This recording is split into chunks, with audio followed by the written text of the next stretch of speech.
Hi అండి, నమస్తే. నేను మీ Lakshmi. Welcome back to Lakshmi traditional food. ఈరోజు మన రెసిపీ వచ్చేసి రసగుల్లాలు. పాలు పంచదార ఉంటే చాలండి, స్వీట్ షాప్లో లాంటి స్పాంజీ జ్యూసీగా ఇంట్లోనే చేసుకోవచ్చు. చూసారు కదా ఎంత జ్యూసీగా ఉన్నాయో. మరి ఎలా చేయాలి ఏంటి అనేది వివరంగా ఈ వీడియోలో చూసేద్దామా? లైక్ చేయండి, వీడియోని చూసేయండి. ఫస్ట్ పాలు మరిగించడానికి ఒక గిన్నె తీసుకుంటున్నాను. నేను 1/2 లీటర్ పాలు తీసుకుంటున్నాను.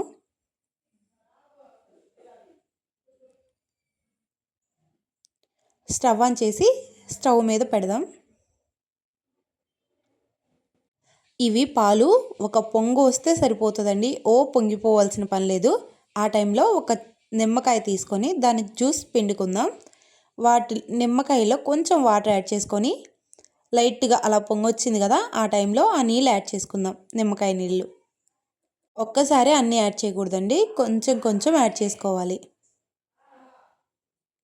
అప్పుడే రసగుల్లా కోసం మంచిగా పాలు అనేవి విరుగుతాయి. ఇలా ట్రై చేయండి, రసగుల్లా చాలా చాలా బాగుంటుంది. చూసారు కదా, అలా పాలన్నీ విరిగిపోయాయి. సో ఒక్క 2 నిమిషాలు స్టవ్ హైలో పెట్టేసి స్పూన్తో అలా తిప్పుదాం. అలా పాలకు సంబంధించిన నీళ్ళు, విరిగిన పాలు సపరేట్ అవుతున్నాయి. చూసారు కదా, అలాంటి టైంలోనే మంట హైలో పెట్టుకొని ఒక 2 మినిట్స్ నుంచి స్టవ్ ఆఫ్ చేయడమే. దాన్నంతా ఒక చిల్లులు వచ్చి తీసుకొని సపరేట్గా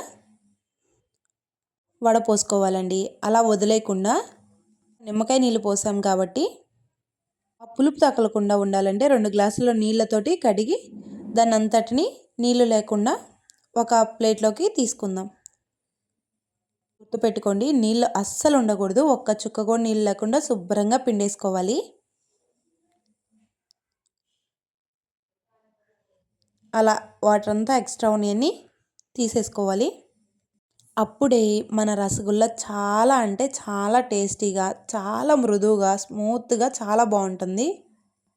ఇప్పుడు అదంతా ఒక ప్లేట్లో వేసుకొని ఇలా చేతితోటి చూపిస్తున్న విధంగా అలా లైట్గా ప్రెస్ చేస్తూ అనాలి.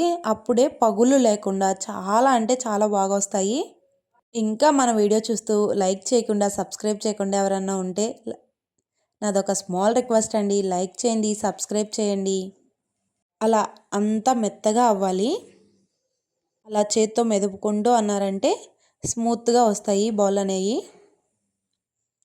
అలా అంతా చేసుకొని పక్కన పెట్టేసుకోవాలి. చూసారు కదా, అలా ఉండలాగా అయిన తర్వాత ఒక ప్లేటో గిన్నెగానో బౌల్ ఇచ్చి పక్కన పెట్టేసి, ఈలోపు ఒక గిన్నె తీసుకొని 1 కప్పు పంచదార, అదే కప్పుతోటి 2 గ్లాసులు నీళ్లు తీసుకోవాలండి.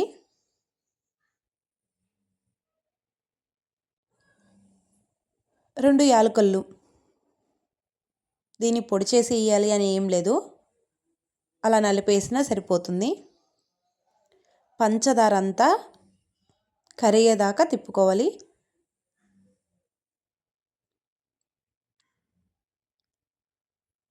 తిప్పిన తర్వాత ఒక 2 నిమిషాల తర్వాత స్టవ్ ఆన్ చేసి హై టు సిమ్లో పెట్టుకుంటూ రసగుల్లా సిరప్ కోసం ప్రిపేర్ చేసుకుందాం. చూసారు కదా, అలా పంచదార అంతా కరగాలండి. ఇప్పుడు 1 నిమిషం తర్వాత సిమ్లో పెట్టుకొని అలా మరిగించుకోవాలి. ఈలోపు ఇది మరుగుతున్న టైంలో మనం రసగుల్లా బాల్స్ని ప్రిపేర్ చేసుకుందాం.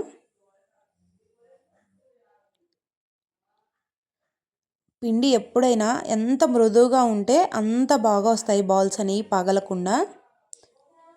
చేత్తో కొంచెం ప్రెస్ చేస్తూ చేయాలి. అప్పుడే బాల్స్ చాలా మెత్తగా ఉంటాయి, చాలా బాగా వస్తాయి. చూసారు కదా, ఇలా అన్ని బాల్స్ ప్రిపేర్ చేసుకోవాలి. అన్నీ ఇలా ప్రిపేర్ చేసుకొని పెట్టుకోవాలి. అప్పుడు చిన్నవే చేసుకోవాలి, పెద్దవి కాదు. మనం ఈ పంచదార సిరప్లో వేసినప్పుడు అవి పెద్దగా ఉడుకుతాయి కాబట్టి లావుగా అవుతాయి. ఇలా తెరులుతున్న టైంలో పంచదార పాకం ఒక్కొక్క బాల్స్ని అలా వేసుకోవడమేనండి. అన్నీ అలా వేసుకోవాలి. పెద్ద సైజు అయితే చేసుకోవద్దు, చిన్న సైజే సరిపోతాయి. ఎందుకంటే ఇవి ఆ పంచదార సిరప్లో ఉడుకుతాయి కాబట్టి అవి బాల్స్ పెద్దగానే అవుతాయి. ఇప్పుడు మూత పెట్టి ఒక 2 నిమిషాలు ఉడకనిద్దాం. చూసారు కదా, 2 నిమిషాల తర్వాత బాల్ సైజ్ కొంచెం పెరిగింది కదా. అలానే రసగుల్లాలన్నీ కొంచెం లావుగానే అవుతుంటాయి. చేసుకునే టైంలోనే కొంచెం చిన్న సైజ్ చేసుకోండి. పెట్టి ఒక 10 నిమిషాలు ఉడకనివ్వాలి. చూసారు కదా ఎంత స్మూత్గా అయిపోతున్నాయో.